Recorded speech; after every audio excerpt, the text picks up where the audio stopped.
जमात के लिए ये लेक्चर 12वीं जमात के लिए और शायरी की हकीकत जो शिबली नौमानी का मजमून है और आप उसको बतौर सब के यहाँ पढ़ते हैं अपने सिलेबस में जो तालिब इल्म है 12वीं जमात के।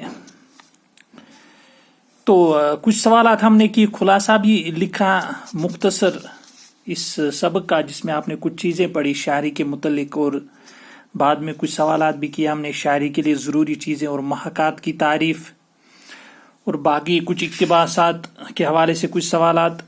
आज हम एक और सवाल, पहला सवाल जो आज के लेक्चर में अलामा बोलते हैं बहुत बड़े आलिम को, हालांकि ज़रूरी नहीं लिखना है। आप शिबली नौमानी आप याद रखें, आप नौमानी न लिखें, आप शिबली न लिखें, शायद इससे आपके वो नंबरात पर असर पड़ सकता है। बेहतर है कि कम से कम नाम का अगर पूरा नाम याद रहे ठीक है, और बाद में आप मजमून में मुख्तसर एक ही नाम, लेकिन पहले पूरा नाम याद होना चाहिए। शिबली नौमानी, अगर आप नौमानी लिखेंगे तो वो भी ठीक नहीं, हालांकि शिबली तो चलेगा कुछ हद तक, जैसे हम कहते हैं कि चलता है, लेकिन ठीक नहीं है। आप शिबली नौमानी पहले ज़रूर लिखें जवाब में, और बाद में आप शिबली या नौमानी भी लिख सकते हैं आगे उसी जवाब में। तो पहले पता होना चाहिए कि आपको नाम क्या है, पूरा नाम।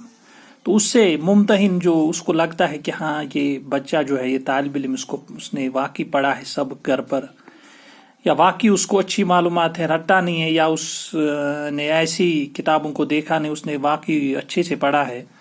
बहरहाल पहला सवाल, अलामा शिबली नौमानी की आदमी खिदमात का मुख्तसर जायजा पेश कीजिए। मुख्तसर जायजा खिदमात जो इन्होंने की है इस लेवल पे, तो पूरा उस तरीके की खिदमात नहीं लिख सकते आप के क्या क्या लिखा उन्होंने, मतलब बाकी जो उनका जो तज्जिया करे किताबों का, यहाँ पे मुख्तसर अंदाज में हमें लिखना इस लेवल पे। जवाब इसका मौलाना शिबली नौमानी या शिबली नौमानी। तो शिबली नौमानी एक बुलंद पाया अदीब थे। उनकी इल्मी और अदबी खिदमात के एतराफ में हुकूमत की तरफ से शम्सुल उलमा का खिताब मिला। उनको हुकूमत की तरफ से शम्सुल उलमा का खिताब मिला। शम्सुल उलमा यानी आलिमों का, मतलब जो बड़ा हो आलिमों में उसको शम्सुल उलमा का खिताब दिया जाता है, आलिमों का आफ्ताब या बड़ा आलिम। तुर्की के सुल्तान ने उन्हें तमगे मजीदी से नवाजा। उन्होंने मुख्तलिफ मौज़ूआत पर बहुत सी किताबें लिखी हैं। उनकी हम्मागीर तबीयत ने इल्मुल कलाम, तारीख व तनकीद, सीरत गर्ज हर मैदान में अपनी काबिलियत दिखाई है, लेकिन सबसे ज्यादा नाम तारीख और तनकीद के मैदान में हुआ है। शिबली उर्दू के मुमताज नक्काद हैं। उन्होंने फन तनकीद को बहुत फरोग दिया। तो सीरत पर भी उन्होंने किताब लिखी है, जैसे अल फारूक, अल मामून, सीरत नबी भी उन्होंने लिखी, और बाद में उनके शागिर्द सैयद सलेमान नदवी ने उसको कंप्लीट किया उस किताब को, हालांकि वो कुछ हिस्सा उसका इनकम्प्लीट रह गया, मुकम्मल नहीं हो पाया था, नामुकम्मल रहा, और फिर सैयद सलेमान नदवी ने वो हिस्सा पूरा किया और शिबली इंतकाल कर गए थे दरअसल उस दौरान। और तनकीद भी लिखी है, क्रिटिसिज्म। शिबली उर्दू के मुमताज नक्काद हैं। उन्होंने फनी तनकीद को बहुत फरोग दिया, उसके उसूल कायम किए। शेरुल अजमोज मवाज़ अनीस दबीर लिखकर लोगों को तनकीदी अमल का भी रास्ता बता दिया। फजूर और लघु बातों को तर्क करके कारामद चीजों को चुन लेने का भी तरीका समझाया।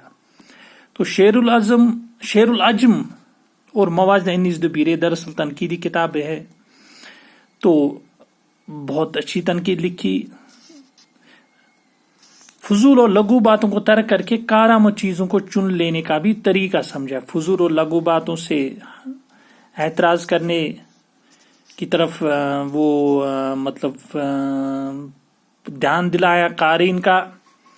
उनकी तर्ज तहरीर में उमूम सफाई और सादगी पाई जाती है। तर्ज तहरीर साफ और सादा है। मजमून की खुशकी रफा करने के लिए दिलचस्प तस्बीहात और इश्तिहारों से भी काम ले लेते हैं। अल्फाज ज्यादातर रोजमर्रा और आम के पसंद होते हैं, लेकिन जोर के मौके पर अरबी और फारसी के भी अल्फाज इस्तेमाल करते हैं, अपने मफहूम को वाज़िह करते हैं। बहुत गौर फिक्र के बाद मुतरनम अल्फाज व तराकीब का इंतखाब करते हैं। शुगुफ्तगी व रहनाई के साथ उनकी इबारत पुरजोश भी होती है, शुगुफ्तगी भी होती है और हालांकि पुरजोश भी होती है। मुश्किल अल्फाज उन्हें बहुत कम इस्तेमाल किए हैं اور جہاں پہ ضرورت پڑی وہیں پہ عربی فارسی کے بھی الفاظ استعمال کیے ہیں موقع کی مناسبت سے، اور پڑھنے والے کو پوری طرح اپنی گرفت میں لے لیتی ہے. ان کی تحریر پڑھنے والے کو پوری طرح اپنی گرفت میں لے لیتی ہے. آپ کا اسلوب بیان ایسا ہے کہ بلند سے بلند مضامین اس میں سلیس اردو کے ساتھ لکھے جا سکتے ہیں. آپ کا اسلوب بیان، سٹائل لکھنے کا، جو سٹائل لکھنے کا، وہ آپ جب آپ لکھنا سیکھیں گے آگے جا کر آپ کا ایک اسلوب بنتا ہے کہ آپ اس طرح لکھتے ہیں دلیل کے ساتھ، یا جو آپ زبان استعمال کرتے ہیں آسان یا مشکل، وہ آپ کا سٹائل بن جاتا ہے اور کس طریقے سے آپ لکھتے ہیں. عبارت میں ایک خاص وصف یہ ہے کہ جو مزہ تقریر سے حاصل ہو سکتا ہے وہ آپ کی تحریر میں بھی قائم رہتا ہے. جو خصوصیت انہیں اس زمانے کے دوسرے تمام مصنفین سے ممتاز کرتے وہ ان کا دلکش طرز تحریر ہے.